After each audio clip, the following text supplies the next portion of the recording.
할렐루야. 참 좋으신 하나님, 우리와 함께 하십니다. 특별히 주님 앞에 예배하는 자들을 절대로 하나님은 외면하지 않습니다. 주님을 찬양하는 자들과 함께 하십니다. 여러분, 돌아오는 주일은 우리가 계속해서 기도로 준비하여 왔죠. 전용대 목사님, 우리 찬양 사역자이신데 우리 진목교에 오십니다. 지난해부터 오시기로 했으나 몸이 좋지 못하였다가 이제 먼저 연락이 오셨고요. 그렇게 우리가 이제 찬양 예배를 기대하고 있습니다. 이때 우리 정말로 우리 하나님께서 얼마나 우리를 사랑하시는지 찬양 가운데, 그리고 목사님 준비하신 귀한 말씀 가운데 깨닫게 되는 우리 모두가 되기를 소망합니다. 이제 며칠 안 남았는데요, 마지막까지 우리 기도하면서 그렇게 믿음의 그릇을 준비할 수 있는 우리가 되기를 소망합니다. 어제는 스승의 날이자 석가탄신일로 쉬는 날이었지만 비가 오고 날이 좀 굳었어요. 그래서 모처럼 가족 나들이를 계획했던 분들에게 참 많이들 좀 섭섭했을 것 같고요. 아쉬웠을 것 같습니다. 뉴스를 보니까요, 설악산에는 눈이 내렸답니다. 오늘도 좀 많이 춥다고 그래요. 우리나라 기상 관측 이래 5월에 이렇게 춥고 눈이 내린 것은 처음이라고 합니다. 이때일수록 여러분들 기온이 또 오늘도 많이 떨어진다고 하는데요. 건강에 유의하시고 이 새벽에도 예배당 안이 좀 싸늘하지요. 오늘도 그러나 주님 안에 있으므로 우리가 강건할 수 있기를 간절히 빌고 소망합니다. 오늘 성경 말씀은 에스겔 32장 이제 뒷부분 이제 끝까지 다 읽었습니다. 24에서 32절로 29장부터 앞서 29장부터 시작된 애굽 곧 이집트 심판 이 경고는 32장 오늘 본문까지 걸쳐서 4장에 걸쳐서 좀 많은 내용을 담고 있었지요. 그러나 이 예언의 말씀은 바로 이 에스겔을 통해서 이 예언의 말씀을 에스겔을 통해 하시는 이유는 심판이 목적이 아니라는 거예요.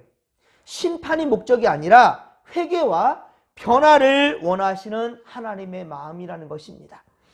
천국이 보장된 삶으로 나오라는 것이지요. 오직 믿는 자만이 갈 수 있는 그 나라 하나님 나라로 나오라는 거예요. 근데 오늘 본문에서 계속 반복되는 것이 무엇입니까? 할례 받지 않은 자들, 칼로 죽임을 당하는 자들, 그들과 함께 있게 될 것이다. 애굽 너희들이요, 지금 깨닫지 못하고 정신 차리지 못하면 바로 죽은 자들이 가는, 여기 죽음이라는 것은 이 땅에 사는 자들은 모두 다 죽게 될 것입니다. 죽음을 맞이하지요. 하지만 우리 믿는 자들이 갈 곳은 분명 하나님 나라입니다. 주님 예비하신 나라지요.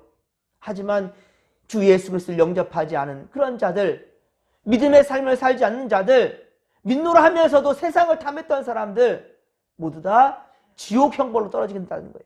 바로 이집트, 애굽이 그랬단 말입니다. 그리고 그들은 어떤 자들이었는가? 세상을 두렵게 하던 그런 자들이었어요. 24절, 25절, 26절 계속 반복되는 것이 무엇입니까? 생존하는 사람들의 세상에서 두렵게 하였으나, 생존하는 사람들 그 세상에서 두렵게 했다라는 거예요. 누가? 바로 이집트, 이 애굽이 그랬단 말입니다. 하지만 이들은 22절에 보듯이 애굽이 장사되어 바로 구덩이에 들어갈 때 그곳에는, 자 22절 보십시오. 이미 누가 있었어요? 아수르가 있었습니다. 아수르. 이들은 바벨론이 일어나기 전부터, 바벨론이라는 나라가 일어나기 전부터 메소포타미아 지역을 정복하고 장악했던, 이 메소포타미아 지역을 장악했던 그런 강국이었습니다. 아수르는요.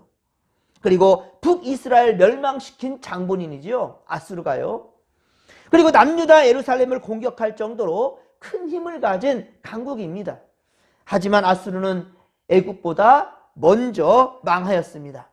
그리고 아수르, 그 아수르의 무덤에 있는 곳은 구덩이 깊은 곳이었는데 부와 권세를 누리는 나라와 민족마다 다 그리했다라는 거예요. 23절 하반절에 말씀하지요. 아수르도 마찬가지로 사람들에게 두려움을 주던 존재라는 것이지요. 하지만 지금은 하나님의 심판을 받는 존재일 뿐입니다.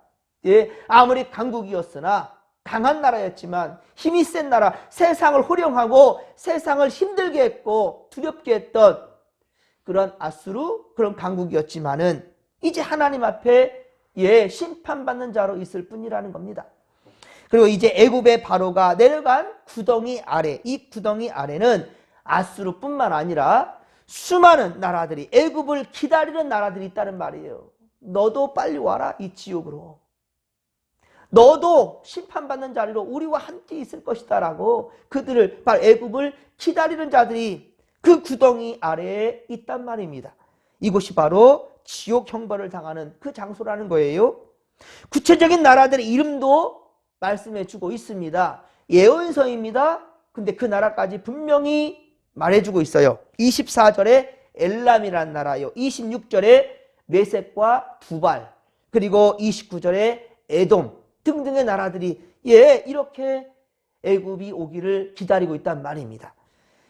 이들은 나라가 망하기 전에는 주변의 나라들에게 큰 소리를 칠 수 있을 그러한 나라들이었다는 말입니다. 그러나 그런 나라들이 지금은 어떻습니까? 멸망했다는 거예요. 세상에서는 그 존재를 이제는 찾아볼 수도 없는 그러한 신세가 되었다는 겁니다. 이것이 하나님 없이 살아가는 자들의 최후의 모습입니다.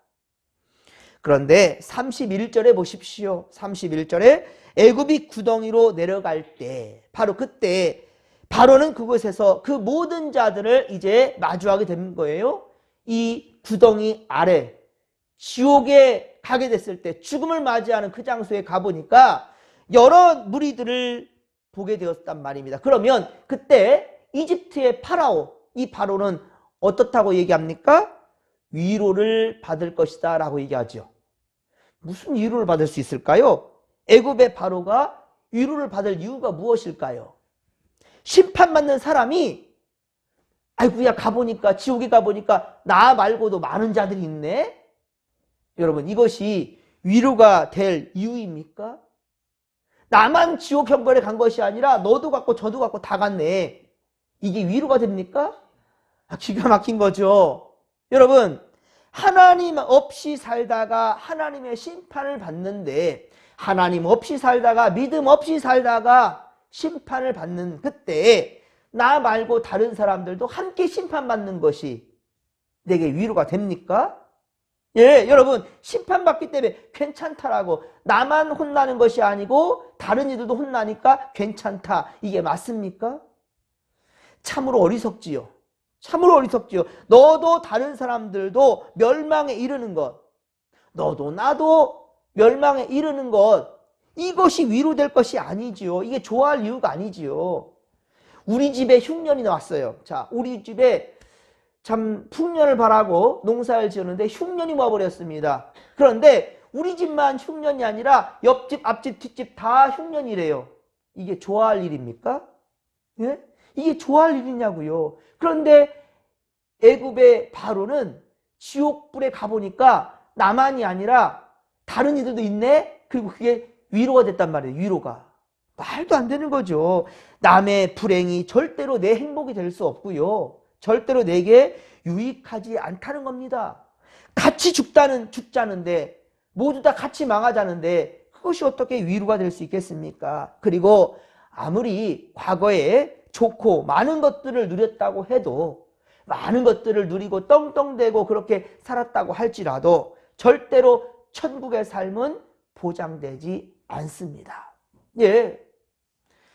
또한 중요한 것은 다른 누구가 아니지요. 다른 누구가 아니라 내가 오늘 믿음의 삶을 살며, 그리고 하나님의 은혜 안에 살다가 주님 부르실 때 주님 예비하신 나라로 다 그렇게 우리 들림받을 수 있기를, 주님이 예비하신 천국의 삶, 영원한 즐거움을 얻게 되는 것, 그것을 기대하며 그것을 기다려야 되지 않겠습니까? 사랑하는 성도 여러분, 우리는 말할 것도 없고, 우리는 말할 것도 없고, 우리와 함께하는 모든 이들이 다 바로 천국, 죽음의 구덩이, 지옥불에 떨어지는 것이 아니라, 바로 주님 예비하신 그곳에서 다 만나야 되지 않겠냐는 거예요. 평생을 이웃과 버타며 살았던 그들이 바로 이 다음에 우리 주님 부르실 때 하나님 나라에서 같이 만나야 되지 않겠습니까? 그렇습니다. 우리가 가야 할 곳은 주님 예비하신 저 천국이라는 말이에요.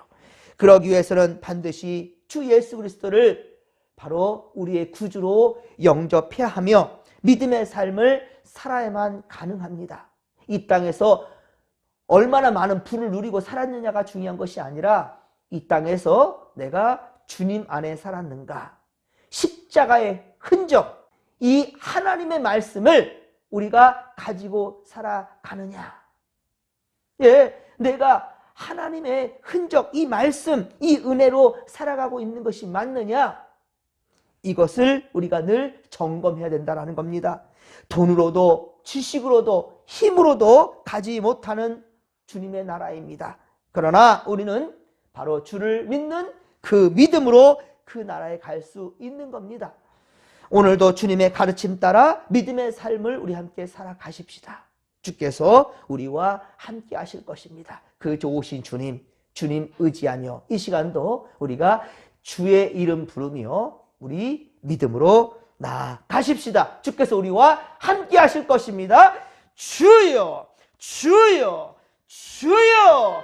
살아계신 하나님 아버지, 고맙고 감사를 드립니다.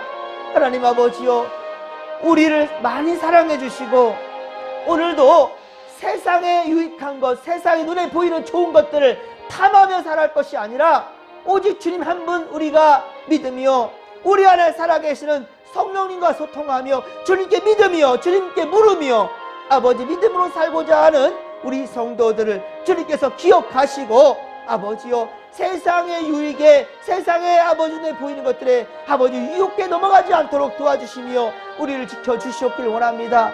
주여, 오늘도 믿음 안에 살기를 원합니다. 하나님 아버지, 이 믿음 지켜 살게 하여 주시옵소서. 또한 우리만이 아니라 사랑하는 이웃들도, 우리 함께하는 자들도 우리 아버지요, 우리가 깨우치고 진리 안에 함께 있어 우리 구원받은 자들이 될 수 있도록 도와주시옵소서. 하나님 예비하신 나라로 모두에게 들림받을 수 있도록 도와주소서. 하나님 아버지, 망하는 자들과 함께하는 것이 절대로 유익하지 않습니다. 위로가 되지 않습니다. 하나님 나라 함께 가는 것, 그곳에서의 영원한 삶을 누리는 것, 이것이야말로 진정 우리의 아버지여 궁극적인 목적, 목표가 될 것입니다. 하나님 우리와 함께하여 주시옵소서. 아버지 도와주시옵소서. 함께하여 주옵소서.